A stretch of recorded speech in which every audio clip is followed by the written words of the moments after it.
um dia muito difícil para o pessoal que achava que as nossas fotos com o Trump eram fotos no Salão Oval, eram fraudes produzidas por inteligência artificial.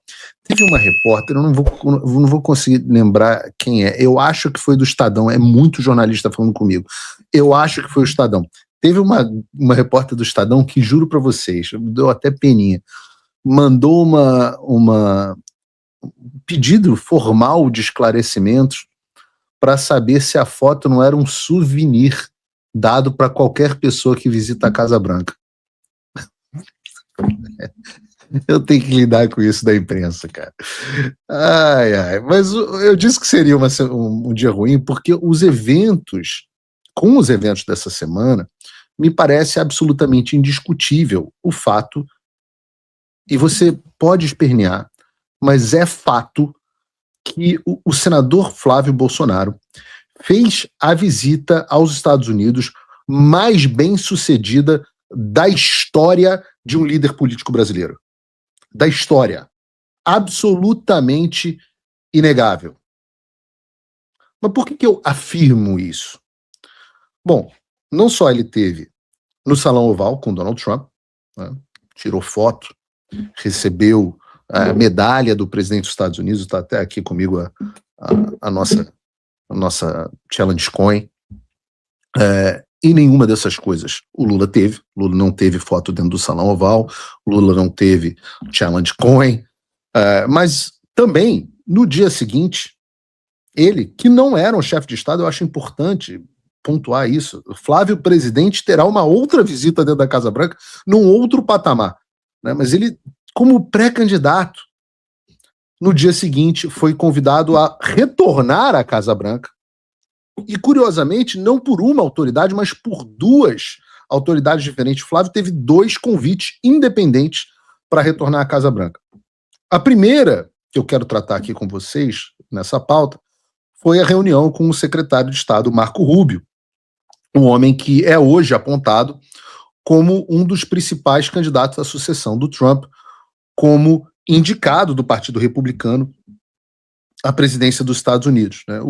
É curioso, porque o Flávio encontrou o Trump, naturalmente, e os 2 mais cotados para sucederem o Donald Trump são o J.D. Vance, que o Flávio encontrou, e o Marco Rubio, que o Flávio também encontrou, né? E eu vou dizer uma coisa para vocês, um bastidor aqui, que como o Marco Rubio é gente boa. Eu ainda não tinha tido uma oportunidade, eu já o conhecia, mas não tinha tido oportunidade de ter uma conversa tão longa, tão informal, tão descontraída com ele, né? Ele estava muito relaxado, piada, conversa solta, falamos abertamente, ele falou coisas aqui que eu nunca vou poder falar, talvez um dia num livro, mas ele falou muito abertamente, né? Falamos, dá para dizer que a gente falou sobre o Lula, né? A imprensa que gosta de reportar que ele falou sobre o Lula, mas eu não vou dizer o que ele disse sobre o Lula. Vocês imaginem pelas posturas dele, né? Falou bem abertamente. O principal dessa conversa, e que eu quero trazer aqui, é que nós falamos longamente sobre a questão do PCC e do Comando Vermelho, de como eles afligem a população brasileira e da necessidade urgente de designá-los como organizações terroristas estrangeiras.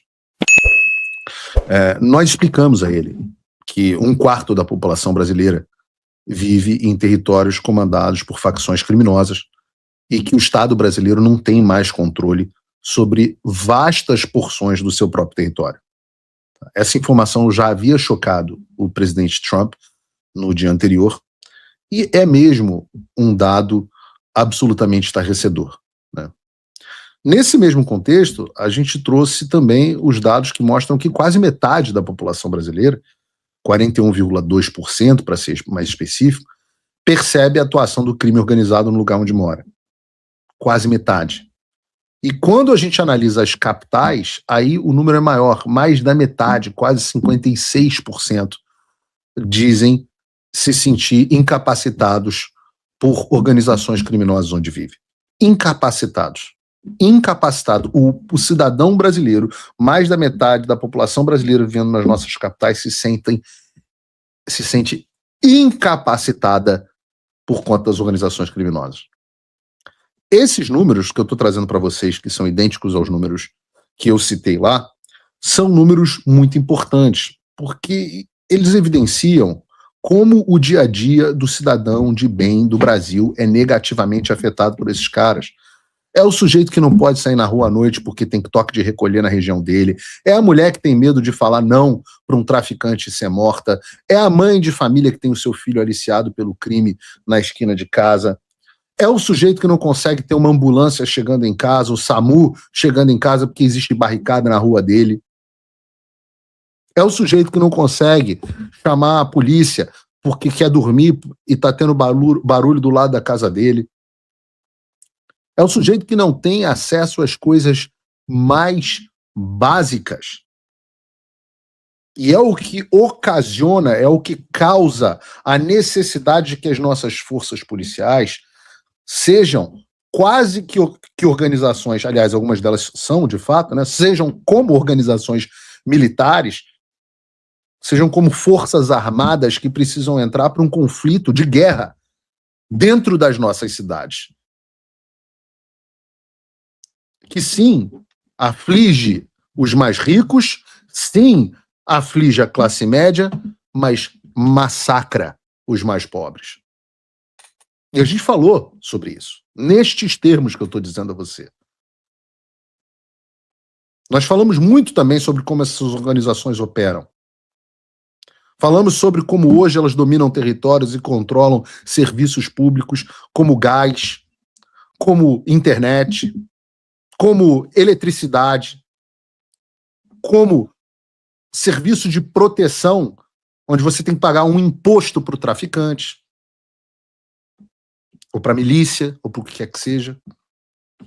Falamos sobre como essas organizações operam, como estão também em outros países. Trouxemos o caso, por exemplo, do traficante brasileiro, que estava desde 2020 sumido e foi encontrado onde? Na Bolívia, que é o mesmo lugar onde o Evo Morales, amigo do Lula do Foro de São Paulo, está tentando dar um golpe de Estado para derrubar o governo que prendeu este mesmo traficante. E quando eu falo golpe de Estado, aqui Alexandre de Moraes, Lula, Lindbergh Farinhas e outros, quando eu falo golpe de Estado aqui, não é golpe com Bíblia, terço e batom, não. Para vocês terem ideia, duas das maiores cidades da Bolívia, Santa Cruz de la Sierra e Cochabamba, estão isoladas desde o início da semana por bloqueio de estrada feitos por agentes apoiados pelo Evo Morales, que exigem a renúncia do atual presidente Luiz Arce. Se no Brasil teve gente presa, muita gente presa, por rezar, por estar no lugar que não devia estar, por passar batom e estátua, imagina o que aconteceria se decidissem bloquear duas das cidades mais importantes do Brasil. É isso que um amigo do Lula, Evo Morales, que também é ligado aos cartéis, o cocaleiro, que também é ligado a cartéis de droga na América do Sul, apoia. E quanto mais nós vemos como esses países têm reagido ao tráfico de drogas, mais nós vemos a importância que o Brasil tem para essas organizações criminosas. Foi isso que nós dissemos ao Marco Rubio. Nestes termos. E por isso que nós levamos também ao secretário de Estado americano a explicação sobre como o sistema financeiro brasileiro é muito mais sofisticado e opera sem nenhum tipo de sanção a essas organizações, diferentemente do que ocorre em países como a Colômbia, como a Venezuela. Com uma economia do tamanho da do Brasil, sem nenhuma sanção ao combate ao tráfico de drogas, a lavagem de dinheiro é extremamente facilitada. E hoje o Brasil é o hub financeiro dos grupos do mundo inteiro. O Brasil é hub financeiro dos Hezbollah, o Brasil é hub financeiro do Hamas, é hub financeiro, o PCC lava dinheiro para todos os cartéis designados pelo governo americano como FTO, né, Organizações Terroristas Estrangeiras. Das organizações que os Estados Unidos já designaram como terroristas, e só para você ter uma ideia, nessa lista tem organizações como o Cartel de Sinaloa, o Trem de Aragua, o Cartel do Golfo, o Cartel de Noroeste, e outros. O Comando Vermelho e o PCC são maiores do que praticamente todas essas. E a gente levou números e dados para mostrar isso ao governo americano. E como eles têm ligação com o fentanil, que é a maior causa de morte dentro dos Estados Unidos, como eles têm conexões com o tráfico de armas para os Estados Unidos, então esse foi o case que foi colocado. Foi isso que nós apresentamos.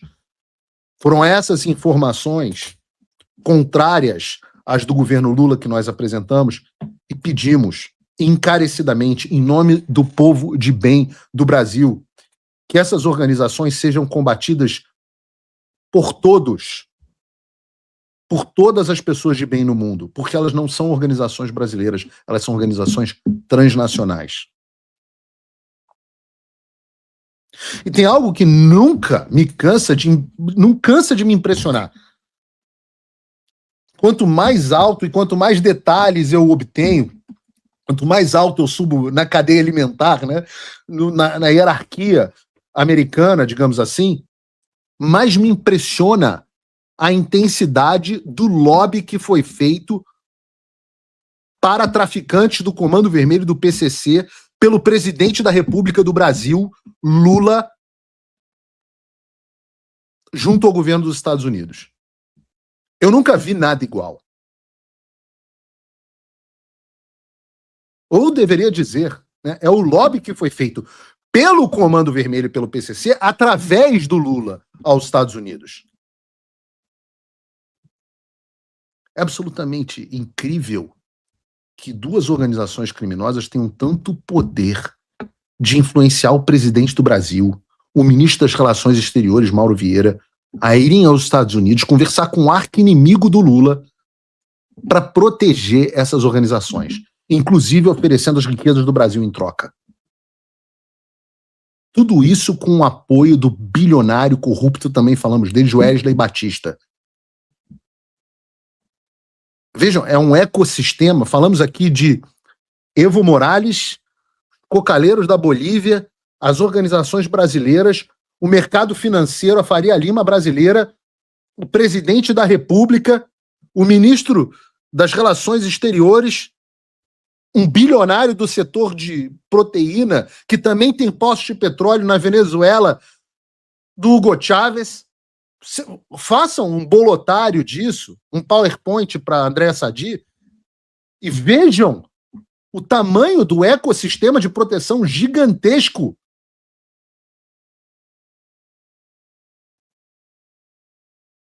que contra quem a gente está lutando.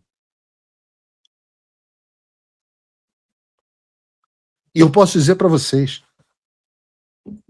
ficariam enojados se vocês soubessem o papel que o senhor Lula e Mauro Vieira, e no caso o Dário Durigan também, que vieram fazer nos Estados Unidos.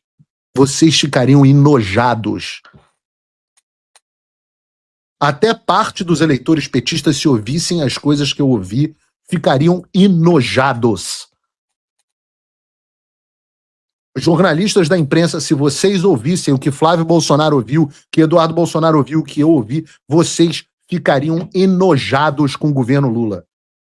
Nosso país está refém de organizações criminosas. Nosso governo não atua mais em favor do povo brasileiro, atua em favor de organizações criminosas. O tamanho da pressão que o governo Lula tem feito nessa direção é gigantesco. Inclusive, num dado momento, eu posso cometer aqui essa inconfidência, quando o Flávio mencionou o plano de segurança pública, combate ao crime organizado do Lula, o riso generalizado na sala. We know it's all bullshit. Vou traduzir aqui usando uma versão brasileira da Herbert Richards. A gente sabe que é tudo lorota. Gostaram do lorota? Lorota é dos mesmos autores de Tira. Macacos me mordam é tudo uma lorota.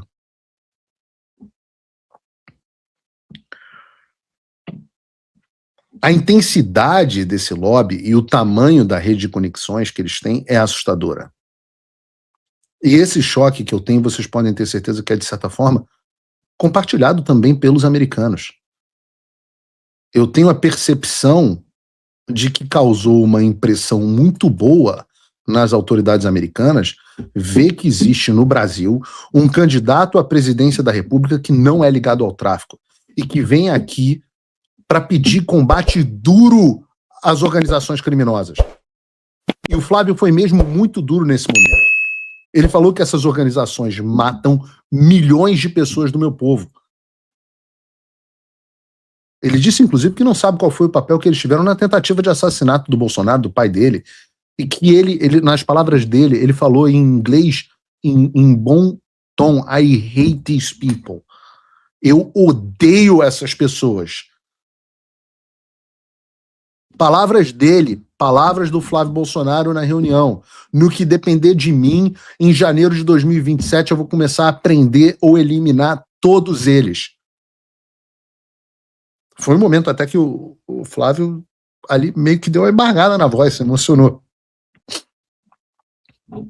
Agora, vocês pensem no vespeiro com o qual a gente está lidando, né?